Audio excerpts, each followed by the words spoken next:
dan nyalakan loncengnya. Thank you. Happy watching. Halo semuanya, welcome back to my channel. Kembali lagi di channel aku, Nisa Variansyah. Terima kasih telah subscribe YouTube channel aku. Dan buat kalian yang belum subscribe, silakan untuk subscribe terlebih dahulu. Karena subscribe nggak ada ruginya, kalian justru akan mendapatkan informasi tentang kesehatan lainnya. Thank you. Nah, jadi kita akan membahas tentang penyakit yang sudah kalian lihat di gambar ini. Kakinya besar sebelah atau justru ada yang besar dua-duanya. Dan apabila sudah membesar, apakah bisa mengecil? Nah, kita akan membahas. Jadi ini adalah filariasis atau yang biasa disebut dengan kaki gajah.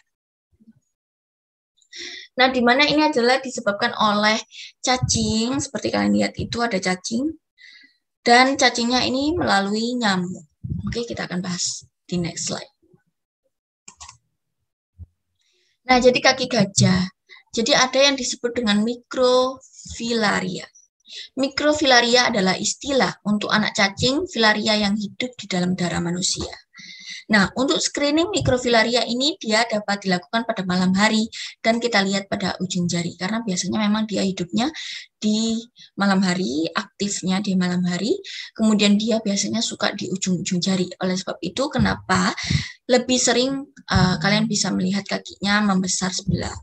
Nah, kemudian mikrofilaria ini dia berpindah dari tubuh nyamuk saat manusia itu digigit nyamuk, ya kan? Dalam 10-14 hari, mikrofilia berkembang menjadi larva infektif, ya kan? Dan dia akan masuk melalui alat tusuk si nyamuk itu ke manusia.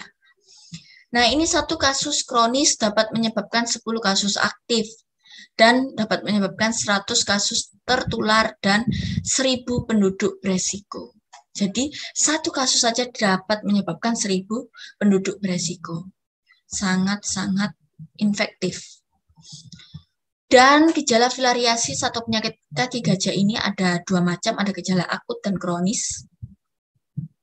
Yang pertama disebabkan oleh gejala akut, dia dapat menyebabkan demam berulang 3-5 hari dan hilang saat istirahat, lalu muncul lagi saat kelelahan.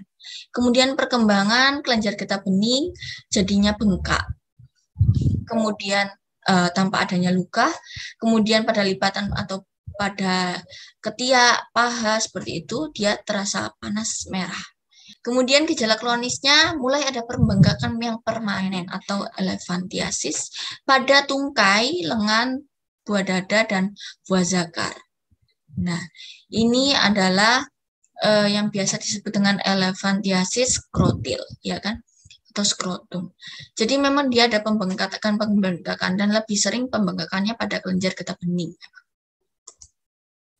Nah, fakta filariasis atau kaki gajah di Indonesia, 1,1 miliar orang dari 55 negara hidup di daerah filariasis atau beresiko tertular.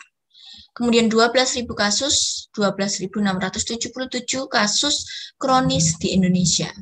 Dan 17,8% pendapatan tiap keluarga menurun setiap tahunnya. Kemudian 100 juta penduduk Indonesia beresiko tertular filariasis. Karena seperti tadi ada satu kasus 1000 orang beresiko.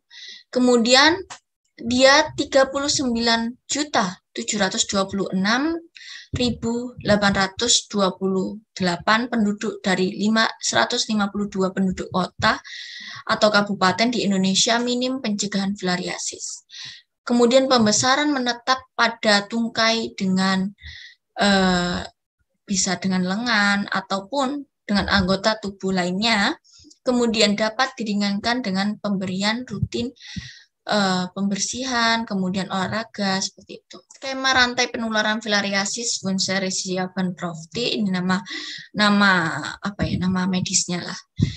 Fase dalam tubuh nyamuk yang pertama adalah nyamuk menghisap larva, ya kan, kemudian menembus. Nah, ini nyamuknya terinfeksi cacing filariasis. Kemudian pada fase cacing dewasa, ini dia akan berada di saluran limfe dan itu masih belum infeksi, ya. Terus dia mulai fase diagnosis. Cacing dewasa menghasilkan mikrofilia anak cacing tadi sehingga dia dapat beredar di peredaran darah. Ini mulai dapat terdiagnosis. Adanya demam seperti itu, kemudian adanya pembengkakan seperti itu.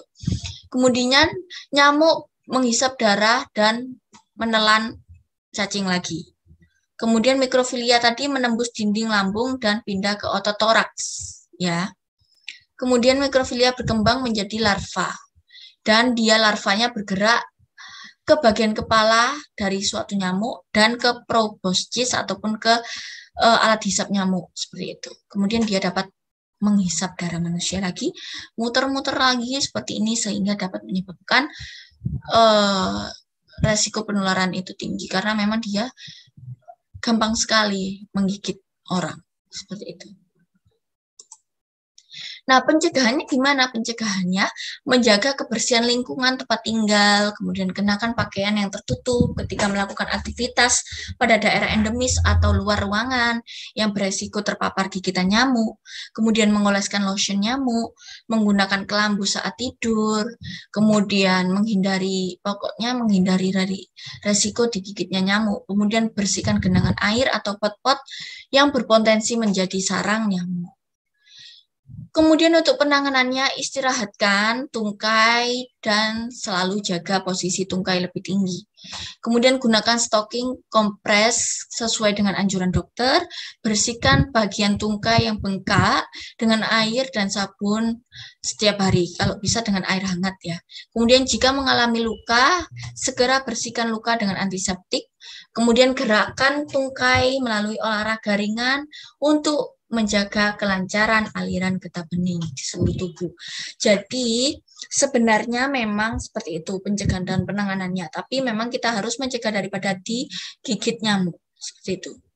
Kemudian selain itu apa sih bedanya dengan penyakit-penyakit lain?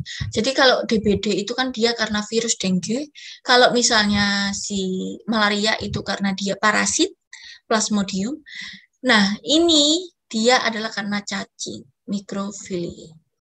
Karena dia disebut dengan filariasis, oleh sebab itu dia penyebabnya adalah cacing. Seperti itu.